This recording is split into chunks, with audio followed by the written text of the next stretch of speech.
Bake channel. My name is Corinne Tobias. I'm your host today. I'm also the creator of wakeandbake.co. It's a website that's dedicated to exploring topics in health and in cannabis. And I'm here today with a very, very special guest. But before we meet her, make sure that you subscribe below so you can get updates in your inbox about what we're up to and what we're exploring here on this channel. Now, Erin! This is Erin Willis. She is a nutritionist. She's also a holistic cannabis coach, and she's probably the coolest mom that you will ever meet in your whole life. Say hello, Erin. Hi, everyone. My name is Erin. Thank you for having me, Corinne. This is really great. Yeah, I'm so excited to have you here. For those of you who don't know, we have a cannabis coaching institute that my partner and I, Nikki, started, and Erin was actually in our program, our first rendition of the program. She's an OG student. I've known Erin for a while now, and being able to watch everything that she's created in the past, I don't know, however many years, whatever, like come to fruition now, it's really incredible. So I just kind of want to dive in and ask you, what are you doing right now? All right, we'll do it. Well, so I am a holistic cannabis coach. So I take on one-on-one clients, kind of walk them through this 3-month process. And we go from here to here, and it's like really amazing to be a part of that. On top of that, I work with brands, mostly cannabis brands right now, but I'm looking to expand to nutritional products, whatever that may mean. But I'm working, it's just so fun. So what I do is I teach public about cannabis brands and what brands are working for me, what ones I believe in, why they're functional. It's just all this education. So I'm filling that gap there. That's awesome. Yeah, and I'm working on a couple educational materials like ebooks and stuff. So a lot of good stuff. That's awesome. So you're taking on clients, right? And you're doing the cannabis coaching thing. You lead them through that process. You're also kind of sharing with people how to use cannabis in a way that is healthy. Was that what you would say? Yeah, like as a wellness tool, wellness modality, how to go from not knowing anything to being able to figure out how to incorporate it into your daily life. And that's a really fun thing to do. It is, and it's so needed right now. I mean, you know this, like everyone is like, well, how do you do this whole cannabis? Yeah. I think we're both so blessed, right? We're really lucky that this is our job. By the way, guys, we're doing our job right now. Erin gets to go do her job. She's going to talk about cannabis later, and I'm going to go later and talk more about cannabis. It's so wild. It's so wild that we can be doing this and open on the internet using our real names. So like, also, I just want to take a moment of gratitude for how far this whole thing has come, that we can really be here and talking about this and really explore this a little bit deeper. I'm just blown away. So let's actually get into a little bit deeper because your background in nutrition and dietetics is so interesting. It's such an interesting perspective to come to cannabis with. So I'm curious, why do you think cannabis and nutrition are a good fit, and how do you incorporate those two together? Well, for one, we all know we have digestive systems. We have metabolic systems that, we know about. We know that we digest in our stomach, in our small intestines, in our large intestine. We know that what we put on our skin absorbs into our bloodstream. Well, we also have an endocannabinoid system. And as I was going through college, I was 6 years of this work and biochemistry, physiology, learning about the human body, and we never talked about the endocannabinoid system. So when I learned what the endocannabinoid system is, the largest receptor system in your body, I realized, wow, this mechanism directly correlates to, well, I don't want to do health things there, but it does. It is directly connected to our digestive system. It's directly connected to our guts, to our gut microbiome. It has everything to do with your sleep, regulating your sleep. So does nutrition. Like what we eat affects our bodies. What we do to our endocannabinoid system affects our bodies on a daily basis. So those two connected to me is like, wow, this this makes complete sense. Cannabis and nutrition, they're one and the same. So to treat them that way, that's my goal. And to help bridge that gap and to help people realize, hey, cannabis is a superfood. It's a supplement. It's for your body. And it, just like apples and kale. That's awesome. Just like apples and kale. It's just a I love that superfood perspective on it, especially from a nutritional perspective. Calling it a superfood really kind of changes, the stigma, right? It kind of releases some of the stigma from it, because now beets are a superfood, and so is cannabis. Hey, Yeah, living right. in the world. And then when we start to approach it in that way, when we start to have that conversation, and we do learn more about the endocannabinoid system, we're going to have a lot of those aha moments.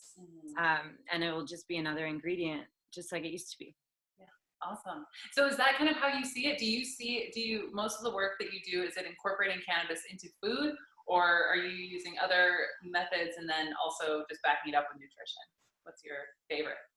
Well, so I like to call it an ingredient and a plant medicine, because I believe it's in the first aid kit.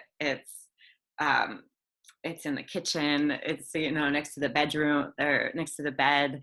I think it's just that holistic approach to food and medicine and self-care. So I forgot the question. Yeah, it's about like, how does it, is it a food? I mean, we're talking about food. Yeah. Right? Are you approaching it as like, this is a food and this is, or are you using other ingestion methods and incorporating nutrition? So I'm doing both. Yeah. That's awesome. Well, a few, I would say. But yeah, you're right. It's to me, it all starts with what the intention is. So I'll have my client, say, I want to have better sleep. I don't want to feel so much anxiety right before bed. Or this and that. And then I'll have another client, I want to lose weight. I want my stomach to feel better. My digestion is off. So from there, I'll be like, okay, we can try vapes. We can try tinctures. Here's some of my favorite stuff. This is what I've heard, how it's helped other people. Maybe give it a shot. And then over here, it's like, okay, we just made a cannabis olive oil. This is how you put it in your salad. This is how you put it in your coffee in the morning. So or coconut. Coconut in your coffee. I know, I get you, girl. So yeah, so depending on what they're looking for, and maybe they want both, So it's finding, okay, what's your intention, and what modality can we use to help you achieve that. That's awesome. So you do also work with like the flavor profile. You're saying like, if you're going to put it in your salad, it doesn't have to be. I think people, when we start talking about it as medicine as opposed to an ingredient, there again, there's this stigma attached to it that it tastes bad, like that you've got to cover it up in some way. Right. But I think that the work that you're doing is really right. It's about exploring how you can incorporate that flavor, because I think it tastes great. I personally love that flavor. I know, me too. I totally, I get both sides, because I've had like really good tasting cannabis and like I can feel it, like it's wonderful. And then I've had really like, oh, this does not go together. So I think like exactly what you're saying. I think maybe our flavor profiles might be off, because most of us, we don't even know what strain we're getting. We don't know what terpenes are in there. We're just smelling it, and then we have to guess. So it makes sense that we get it off sometimes, but to base all of it on that, I think would be a disadvantage than to be open-minded, to be like, okay, well, this kind of smells citrusy, so maybe I'll put it with my olive oil. Or, this coconut is a little, I want it with the lavender smelling pot that I have. Like, you can start doing that, and then it'll taste good. It's like a good botanical tasting. Also, I think we need to change our palates a little, spice it up. Yeah, like greens taste good. Yeah. I agree. I think it's also, that's that journey, right? I totally feel you. I made some homemade CBD oil, and it did not taste great. And I was like, oh, I usually love this flavor, but that is, it's totally, it depends on what you're working with. The plant material, the quality of the plant material is so important when it comes to flavor. Yeah, I love that. So another way that I like to look at it is, you're baking an apple pie and you're supposed to, this recipe calls for Granny Smith, but you don't have Granny Smith. You have Fuji apples or something. And you use that and you're like, well, this is good. It's a little off. Yeah. And that's the beauty of cannabis. Like maybe you can correct me if I'm wrong, but I don't know if there's a more versatile tasting, smelling plant on earth. I don't know. Is there? I don't know. I mean, it's so interesting because I think that's a palate thing too, because I think Nikki, Coach Nikki at the school, she just sent me a meme that was like, I love when people be like, don't you love this cherry cheesecake tasting weed? And I was like, no, it tastes just like weed, but I'm glad that you're enthusiastic or something. And I'm like, I think that there's that too, right? The more you explore it, the more you're like, oh, this definitely has more limonene in it, or this definitely, just like wine, just like wine. Just like wine. Yeah, it does, and there are people just solely focused on studying that, right? The sommeliers of cannabis, and like really figuring out how all that comes together. I mean, it's such a dynamic plant. I think what I'm looking at is like, it's so dynamic. There's so many different facets to it. That's why I think your work in being holistic and working with nutrition is so incredible and so fresh. And it's just, I mean, I love what you're doing. I really do. I do have another question for you. Totally. Because you're like in it. You're in San Francisco, right? That's where you're at? Yeah. So, well, Oakland, but Oakland, that's right. Yeah, Oakland and San Francisco, which is like a cool, hip place to be, right? Erin knows this about me. Maybe some of you haven't. I've been living in like rural Colorado for 6 years. I wouldn't know hip if it smacked me in the face, right? But so Erin, I want to know, like, what are you most excited about that's new in the cannabis industry as you're watching all this stuff grow and unfold? What are a couple things or one thing that you're just like, oh my gosh, this is a game changer? It's a conversation starter. I think, a theme that I've seen, and there's one other one I'd love to bring up, but a theme that I see is that people are now being bolder in having an opinion, an expression, doing their part to make sure that this industry morphs into, of integrity. And people, like, what I mean is there's no negativity. It's beautiful. We talk about civil rights, women's rights, the kind of food that we're eating, the toxins in our beauty products. Like, we're talking about everything that needs to be talked about. And we're all like saying it's because of a plant. And I think that's like, what? That's so cool. Like, this is happening. It's actually happening. So I think the conversation piece and the opening of doors, boundaries, like an example, in my family, and my partner's family, extended family, we're now talking about pot. And like, that conversation is starting other parts of their lives that they're opening up about. Yeah. And now we're having a more real conversation. And so that's like the number one trend that I'm seeing, that I'm like, oh, let's hold on to this. Yes, I want to talk about that, because it is, I agree. I think that's one of the most incredible things that I've seen as well, is that it's just, it's starting to erode our like nicety kind of thing. We're all like, when you use cannabis, no matter how you use it, if you prefer to use high THC, just CBD, it opens up something in you that makes you more accessible, right? And makes you more in integrity. And I think more connected to your own vulnerability, more connected to alignment. Yeah. You're like in alignment. And it's like a lot easier to connect with other human beings when you're doing that, especially, and at this time when, it's easy to look around at the world and be like, everything's all crazy out there. It's nice to have cannabis to be able to come back in and to be able to connect with people and talk about what's actually happening, what's important. I love that. I didn't know that was a trend. I think it's a thread is the good word. The thread that I'm noticing is strong one. It's like a spine. Yeah, at first I kind of thought you were talking about people are more open to talking about it, which I've noticed as well. Yes. The conversation is totally different, especially in like in the healing, the nutrition, the yoga worlds.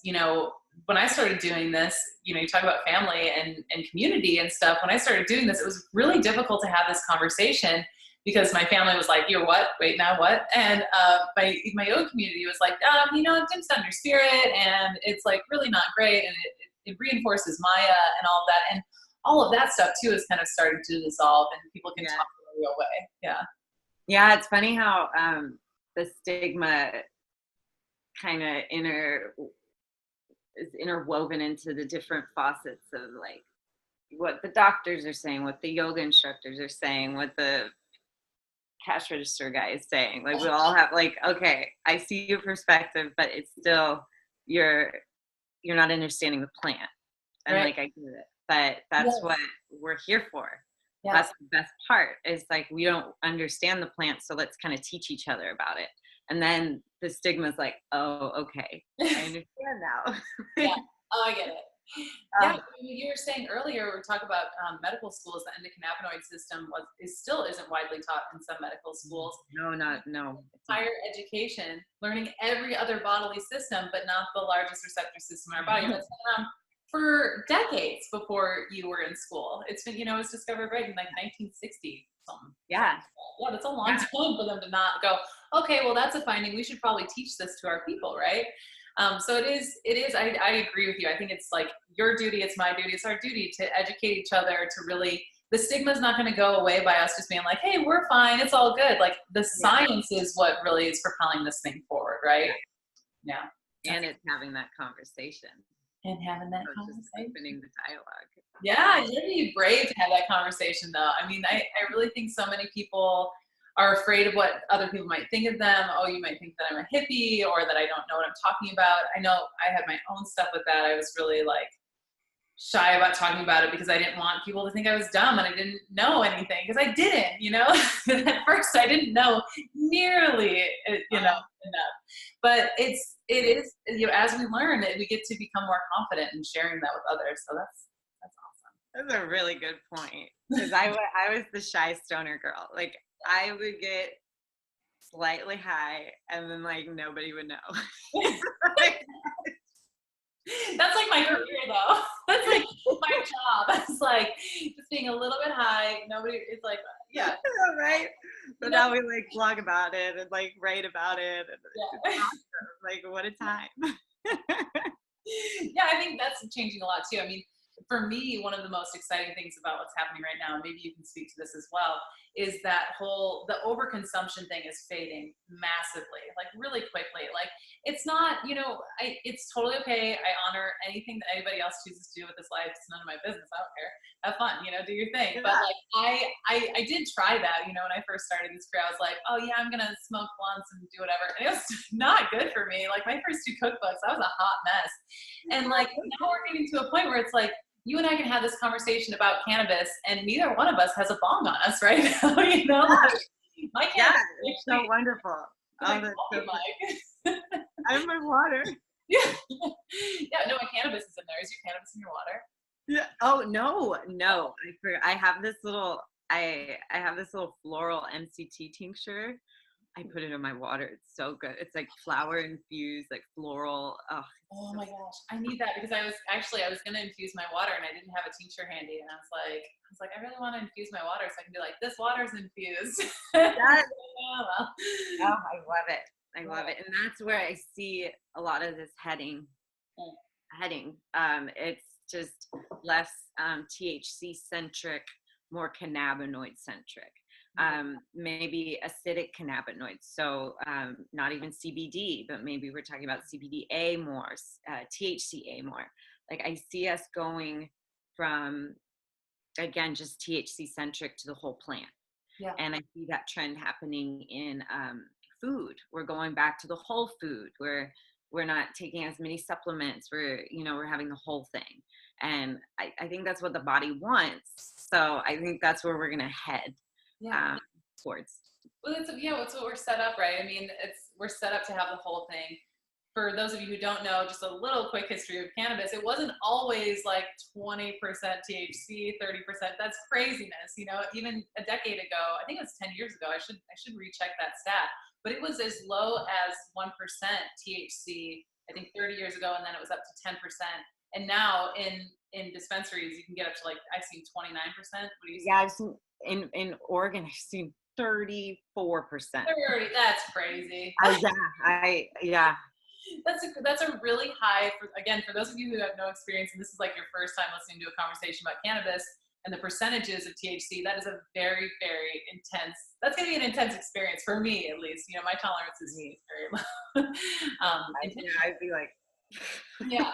The way it started was, right, it was the whole plant. There was CBD and THC, and when it went underground, it was bred to have more THC. But a friend of mine, a cannabis pioneer from way back in the day, was like, just picture, we're monkeys. We're just like walking around and we're just eating that thing off the stick. And like, what are you getting from it? And that, brings into question like the raw cannabinoid thing, like how is that going to come into play? What are we going to learn about that next? That I think is a really exciting area of inquiry right now. I think, and that's where I believe cannabis will intersect with the food and beverage industry. Like officially. Yeah. Just with the raw cannabinoids. Because you believe that because they're not psychoactive, it'll be easier. Yeah, and we'll start to see that it's a superfood. It's like, how they put curcumin, pepperine, like black pepper. They add those ingredients to like health food products. Like I can't even think of some right now. But like I think that's where we're gonna go. Is like you'll go to Whole Foods and you'll see all these cannabinoids on the shelf. You'll go to Safeway, like a nice Safeway that has like a health section. You'll see cannabinoids. Like that would be really interesting to see develop. Future, it'll be in the Walmart neighborhood market. You'll see like the cannabinoids. Yeah, no, I think that's such a beautiful vision. I mean, I've been blown away. I wonder how you feel about this too, but just about how far we've come with CBD and the idea that you can use a cannabinoid everywhere in the United States, right? Is that where we're at? Yeah. Everywhere, right? I'm gonna check in. I never really know. But yeah, that's so incredible to me. How do you feel? That's a really good way to put it too. Yeah, it's nationally available, and like that's only the beginning. Like, I mean, it'll take a little bit, but I think it'll eventually get legal. Yeah, I mean, in a little bit, like if you think about how fast this movement is propelled forward, again, so that you and I can be sitting here having this conversation, doing the jobs that we do, like it's crazy how quickly it all happened because, even 2013, it was just such a different landscape. I started this stuff in 2013 officially, and it was like a totally different thing. It was still mostly black market cannabis, and it was just like the scene was totally different. It was very male dominated. I remember going to the Cannabis Cup and it was very gross. Like it just felt for some women, like it wasn't that experience for me. I felt like it was a somewhat predatory environment. It felt really creepy and gross. I would love for you to speak to how it's changed and how you see women moving forward in this and kind of creating a space for ourselves in the cannabis industry.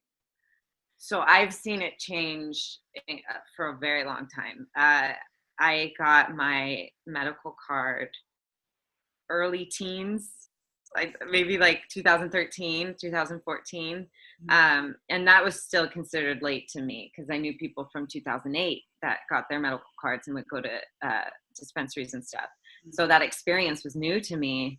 And I remember walking into my first dispensary, there were these security guards. It was like all like musty inside. And like eventually I saw a place like Harborside, which was just like revolutionary. But I just remember it was even when I was younger, it was just very like all the guys. I was one of the only girls. I remember wanting so bad to smoke with my girlfriends, but none of them wanted to. And then finally I got some to do it. And then we just started talking and I was like, damn, this is so cool. So fast forward, I felt very like isolated and being female, didn't really know anyone. So fast forward, now that I'm more open about it, I've met people. Oh my God, the female energy. It's like, oh, this is our excuse to get together, to be super authentic and just guard down, be creative. make change, like actually move forward. And it's night and day. It's just incredible. So I see it going that direction. More women are going to gather because this is a medicine. It's also a sacred medicine. There's sacred rituals involved. So there's all these excuses for us to get together again. And I think that's super cool. And it doesn't have anything to do with like alcohol, you know, it's not the wine club. It's a plant club. Yes, I know. And so many, like my girlfriends and I using cannabis and going to yoga, and like it's just such a, I mean, obviously you're not going to drink wine and go to yoga. I did that actually once in San Francisco. It was beer and it was not a great idea. I feel like heart palpitations. Yeah, it was not good. I like tried to do a handstand. Yeah, you know, but when you use cannabis, obviously it has a totally different effect and can enhance, you know, wellness practices. So it also, when you're talking about these gathering spaces and these excuses to gather, it really kind of, it changes what we do with our lives with other women. Yes. Yeah. I love it. Exactly. I also love how, you know, you and I, and, you know, a lot of people that we know are starting these really great businesses that are moving this thing forward and changing the conversation. And I think that, you know, it's not just us being, you know, having a place where we feel comfortable in the industry, but also like a place where we feel empowered to start our own businesses. So have you seen that shift as well? Like where people are like, oh yes, I can do this, and this is where I'm going to do it. I'm going to do cannabis, obviously. I saw it first in myself. I can't believe I did that. I'm so happy I did that. I can't believe it. Straight up left my job and like, I'm in the cannabis industry. Yeah. Like you're right. It empowers you to make that leap. Yeah. And I've seen it more and more and more because there's just so much opportunity with like content creation, lifestyle creation, education. Like there's all these things that, you know, you don't have to open up a dispensary. You don't have to like do those things. There are other ways to make an income. And so it's just so cool to see it, especially with the women gathering first because they're interested. Then they meet each other. Then they get creative. Then they're like, oh, okay, let's just start a company. And I think that's like so cool. Such a beautiful, and it's so funny. That is like the progression. I swear, like Nikki and I started the Cannabis Coaching Institute. Exactly. Together, we're hanging out, you know, we're talking about this thing, and then it's like, okay, now we have a trade. Aha moments, and now we have a business. It's that like that just encompasses everything we've talked about so far. Literally encompasses the plant. Yeah. Like that's what the plant does to people.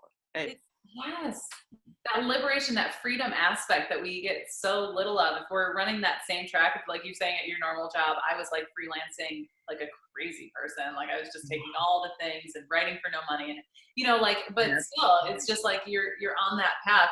And I mean, one of the biggest changes in my career, maybe you can speak to this, you know, talking about cannabis as a psychedelic, like as a spiritual tool.